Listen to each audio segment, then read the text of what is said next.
Alright guys, it is the final day of May and my girl Teen Shoko just released, so it's time for the character tier list of the month. And before we get any further, I'm gonna change up how we do these going forward. So I got a comment from one of my boys. I put up on screen. Pretty much I had the same thought the same day actually, but the game's at a point now where they're entering like a color meta with tower and all that, and I feel like it's unfair to rank every unit on like the same metric, right? Because like as a standalone, who's a good example? I don't know, maybe like him, right? Zone Yuji. Is he overall a fantastic character, right? But is he a mutt summon for yellow?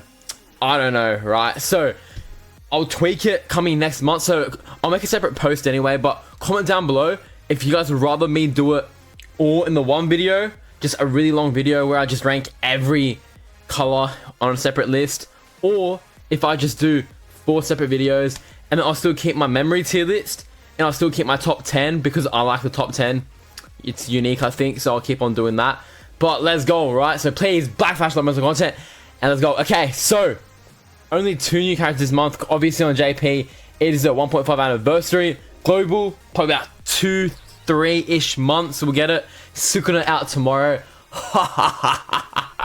Your boy can't wait for that.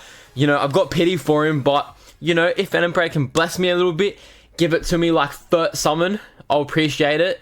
But let's go, right? Okay, so first we have my boy Teen Gojo. Okay, obviously high Gojo, crack Gojo, whatever you want to call him, the honored one Gojo. He's a green limited. Oh, he's limited. I actually didn't realize that. Is Shoko also limited?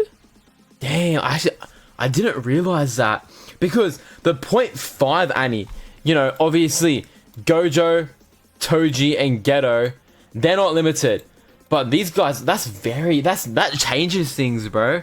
Damn. All right, but anyway, I'll go into his kit. So before we get any further, right, he has 2 modes. He has normal mode and honor 1 mode, right? Honor 1 mode happens when you use skill 3 at a certain limit on your ult gauge, right? So right here, skill 1 just does combined damage and then lowers the enemy's damage by 20%, which is a nice little debuff for a skill 1. And then in honored mode, the skill changes into lapse blue. It costs 0 curse energy, obviously, and it will do 420% range damage for 4 hits to AoE, so all enemies, and lowers it by 30%, right? So as a skill 1 already, very solid, right? He's doing some nice damage. His stats are, pretty high automatically, so it's good for a Gojo, right? No black flash though, which is interesting. I guess he couldn't do it at that point. I don't know, but anyway, skill 2 is a single target one, and it increases his own core of curse energy count, which is a separate marker, right? And then in honored 1 mode, it'll change to just more damage, and then it will increase the count by 1 as well. Skill 3 is the awakening, so when he's like, got to draw some lines. This shit getting out of hand. He's going loony, right? He's in loony mode. So it increases ult gauge charge rate by 25% 3 turns, and then it gives invincibility for 3 turns, and then it can't be stacked, so you can't do 3 turns and 3, 3, 3, whatever. It's 3 flat, right? And then when ult gauge is more than 1168, keep in mind his max ult gauge is this. So when it's like pretty close to full but not quite full, he'll go into honor 1 mode, and then it will go for 8 turns. So and then his skills will change here, obviously, for 8 turns, and then this will also increase his ult gauge further, right? And then during honor 1 mode, he changes again into the realm of strongest, which is just a bunch of like different statuses. And then his ult is only usable in honor 1 mode, so obviously you're gonna charge up your ult gauge, pop skill 3, and then pop the ult, obviously, right? It does 1800 do something to the 1 enemy, not AoE. First Gojo, who's actually a single target, I guess, is not AoE. And it will also increase his ult gauge charge rate, so this is a more spammy Gojo, right? And by the way, it doesn't leave either. And then also, the more turns remaining on honor 1 mode, the greater the effect will increase. So if he's just popped this and then he ults like the turn after, he'll get his ult even quicker back because of this, right? And then this will obviously also remove the honor 1 mode, so you kind of have to cycle the skill 3 again, get the ult gauge quick, and then you're chilling, right? And make sure you have honor 1 on it, otherwise you can't use the ult. And as for the auto skills, quite a bit for Gojo, right? So he's got attack immunity, so invincibility for three turns, and then if he activates Honored One, he'll get one more turn, right? If his own HP is below 50%. So right off the gate, you get 3 turns of invincibility, and then when you use this one, another 3 turns. So he's got some pretty nice invincibility, you know, going on there. And then he also has a counter like Yudo, right? He'll do, you know, just counter damage, increase his own core of curse energy stuff, and then also increase his own Jujutsu stat by 30% for 3 turns. And then when Honored One is deactivated, removes counter, right? So obviously this only for when he's in Honored One. And then also here's the whole core of curse energy thing, right? So what does it do, you may ask? So if it's applied to self, it will just increase stats, right? And then it will just increase to yeah. So as you can see here, he's a long-term character, right? If you want his maximum buffs, you got no choice but to just wait it out, right? Which is a problem for him, because you may find your team will die by then, because enemies are hitting like a truck now, like a mother fricker, right? So you make sure you have your team alive, because if you want peak Gojo attack stat levels, you need this pretty much with 8 counts. And then he also has a revival as well, which is nice. Obviously when Honor 1 is not active, and then when he revives, he'll get that by 3. So I guess you want the revive to kind of rush his max stats even more, and then he can also evade if his own HP is pretty low. So overall, he's a very strong character, a limited character too. Okay, this isn't okay. This list used to be Must Summon. Now seeing that it's number 1, wow, I can't not put him there, bro.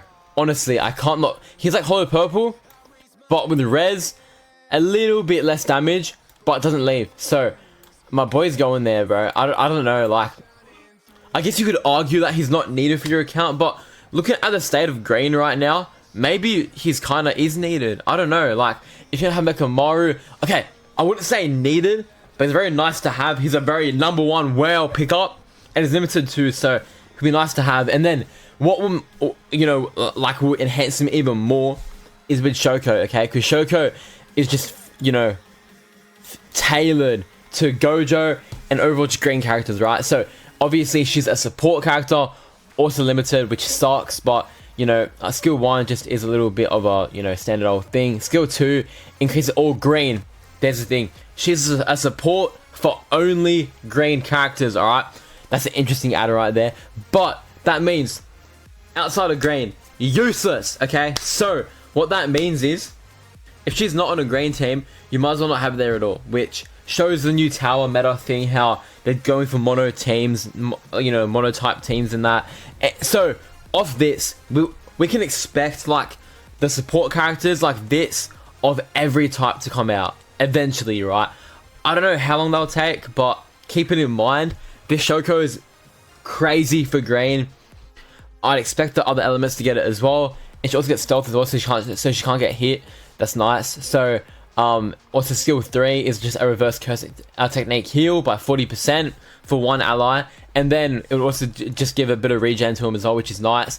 And an ultimate Fu Hoi, you know, increase all green allies at Taijutsu and Jutsu stat by 65%, which is very nice because it's permanent. It's not one time, it's flat out 3 turns. Very nice. And we also have obviously a heal by 15% and further little regen stuff here, and it also decreases the value of 2 debuffs by 30%, so it's going to do less of a debuff, which is nice, and also decreases poison stuff by 2 turns, right? So that's really nice for like those kind of annoying bosses that do poison. And as for her auto skill, if she's got a bit lower health, she'll recover and get stealth and decreases damage received by 50% for 3 turns, which is pretty nice, right? So Shoko, here's the thing, boys, here's the thing. If we're looking at it from a new monotype perspective, right, could she be more valuable than Gojo? I have to say, yeah. Like, you can replace Gojo with other strong green DPS. You have Mekamaru, right? You have, heck, Megumi even. You have SP buff green Yuji. I know they're not perfect, but they're still strong, right? Hollow Purple. But the thing is, you can't replace a limited, tailored mono green support. That's the thing, bro. Who's your green supports you can use? SR Momo, you know, like, you know, you got the debuffers in like Ghetto and that, but I'm not seeing many other options, bro. Honestly, I'm not. So like, this Shoko is so important for green. If you want to beat tower, low key, kind of need it, bro. I know there's like green Kaido and that, but you don't want to use just the SRs, but you need the premium sometimes, man. So I don't know, like, they both seem like they're top characters. Obviously tailored to the green element, but that seems pretty, you know, fair to me. The ranking, again, disagreements, comment down below. We can dispute anything. I'm down for anything, but that's all for today's video. If you guys enjoyed, be sure to black that like button for content, and remember that going forward, they're gonna be split into type, you know, a tier list for more simplicity, I guess. So look forward to that. I'll do a poll anyway if you guys want it in one video or separate videos, but that's all for today's video. See you guys later. Peace!